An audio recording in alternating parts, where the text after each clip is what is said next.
آج ہم مچھلی کے شکار کے لیے تھے دریائے سندھ پر، اور پہلے ہی جال میں کافی زیادہ مچھلیاں لگ چکی تھی. پانی زیادہ ہوا پڑا تھا، ہمیں امید نہیں تھی کہ اتنی زیادہ مچھلی لگ جائے گی، لیکن ہمیں مچھلی کافی لگ چکی تھی. میرا آپ سب دوستوں سے سوال ہے کہ آپ اپنی زبان میں اس مچھلی کو کیا بلاتے ہیں؟ اس مچھلی کا نام بتائیں. چلیے ولاگ کرتے ہیں شروع سے سٹارٹ. جیسا کہ آپ کو میں نے پچھلے ولاگ میں بتایا تھا کہ ہمارے دوست کی کال آئی تھی کہ آپ کو مچھلی کا شکار کھلاتا ہوں، تو ہم اپنے دوست کے پاس پہنچ چکے تھے. اس کا گھر بھی بالکل دریا کے کنارے کے اوپر واقع ہے، تو ہم نے اس کی کشتی نکالی اور ہم نکل پڑے بڑے دریا کی طرف تاکہ ہم جا کے مچھلی کا شکار کھیل لیں. تو دریا میں پہنچنے کے بعد ہمیں ایک جگہ بہت زیادہ اچھی لگی، وہاں ہم نے کشتی روک دی تھی اور جال کو نیچے اتارنا شروع کر دیا تھا تاکہ ہم جال ڈالیں اور مچھلی پکڑ سکیں. تو ہم نے دریائے سندھ کے کنارے پر جال ڈال دیا تھا. پانی یہاں چھوٹا چھوٹا تھا، امید تھی یہاں مچھلی لگ جائے گی. لڑکے جال لے کے دریا میں گھس چکے تھے، ہم کشتی کے اوپر موجود تھے. تو میں نے فرے سے کہا کشتی کو تھوڑا بہت ان کے قریب لے چلو، جب جال میں مچھلی پھنسے گی تو ہم ویڈیو بنائیں گے. اور میں مزے سے ہوا انجوائے کر رہا تھا، ٹھنڈی ٹھنڈی ہوا چل رہی تھی، موسم بہت اچھا بنا ہوا تھا. اور جو دوست مجھے کمنٹ کر رہے ہوتے ہیں کہ آپ کو مچھلی کم لگتی ہے، شکار نہیں لگتا، آپ نہیں دکھاتے، ان کے لیے میں عرض کرنا چاہوں گا کہ میں پراپر شکار ابھی نہیں کھیلنا سٹارٹ کیا، ہم ایک ماہ تک سٹارٹ کریں گے انشاءاللہ. اور باقی رہی بات اس چیز کے شکار کیوں نہیں دکھاتا، تو اس کے لیے آپ کو یوٹیوب سبسکرائب کرنا پڑے گا، کیونکہ ایسی ویڈیو میں ٹک ٹاک اور فیس بک پر نہیں دے سکتا. باقی رہی بات اس چیز کی کہ آپ جتنا پیار مجھے فیس بک اور ٹک ٹاک پر دے رہے ہیں، آپ یوٹیوب پر مجھے بالکل پیار نہیں دے رہے. یوٹیوب پر میرے تقریباً 300 سبسکرائبر ہیں کافی عرصے سے، وہاں بھی پیار دکھائیں اور سبسکرائبر بڑھائیں، کیونکہ شکار کی مکمل ویڈیو آپ کو وہاں دیکھنے کو ملیں گے اس سیزن پہ. اب جال جیسے کنارے کے پاس پہنچا تھا تو کافی زیادہ مچھلیاں جال میں لگ چکی تھی. ہم بہت زیادہ خوش تھے کہ ہم نے 2-3 جال مارے تھے تاکہ ہمیں کھانے کی مچھلی مل جائے. تو پہلے جال میں کافی زیادہ مچھلیاں لگ چکی تھی، ہم بہت ایزی ہو چکے تھے، اس وجہ سے ہماری 2-3 مچھلیاں مس بھی ہو چکی تھی. جیسا کہ آپ کو ابھی تھوڑی دیر بعد دیکھنے کو ملے گا کہ ایک مچھلی کیسے مس کرا کے نکلتے ہیں. اس سے پہلے بھی ایک مچھلی نکل چکی تھی جو کہ میں ریکارڈ نہیں کر پایا. ابھی ایک مچھلی نکلے گی جال میں سے. اچھا ایسا ہوتا ہے کہ جو نصیب میں ہوتی ہے وہی ہاتھ میں آتی ہے، جو چیز نصیب میں نہیں ہوتی وہ ہاتھ نہیں آتی. لیکن دیکھیں آپ یہ کس طرح سے مچھلی جال سے نکل چکی ہے، اس سے ثابت ہوتا ہے کہ اللہ تعالیٰ جو نصیب میں لکھتا ہے وہی ملتا ہے. یہ دیکھیں مچھلی نکل چکی ہے، لڑکا پیچھے گیا بھی تھا لیکن مچھلی ہاتھ میں نہیں آئی. جب 2 مچھلیاں جال سے نکل چکی تھی تو اب ہم نے فیصلہ کیا کہ ہم مچھلیوں کو ہاتھ سے پکڑ لیتے ہیں، کیونکہ پانی بہت زیادہ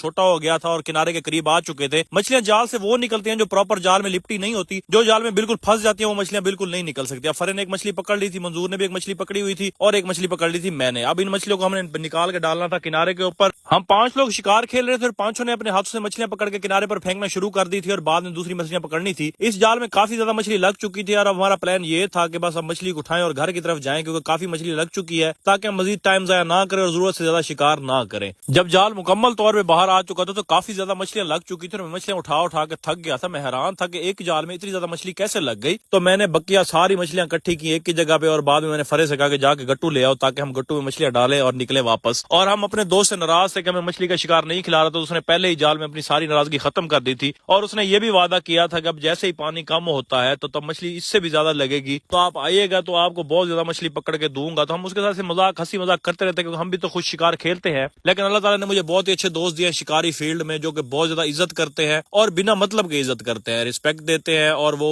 کبھی بھی مجھے نہ نہیں کرتے. یہ ہمارا گٹو فل ہو چکا تھا شکار سے، اب ہم نے نکلنا تھا واپس. فرے نے گٹو اٹھایا مچھلی کا اور ہم نکل پڑے کشتی کی طرف. آج کا ولاگ کرتے ہیں یہ ختم. اپنی دعاؤں میں یاد رکھیے گا. آباد رہیں، خوش رہیں، ہنستے رہیں، مسکراتے رہیں. اللہ حافظ.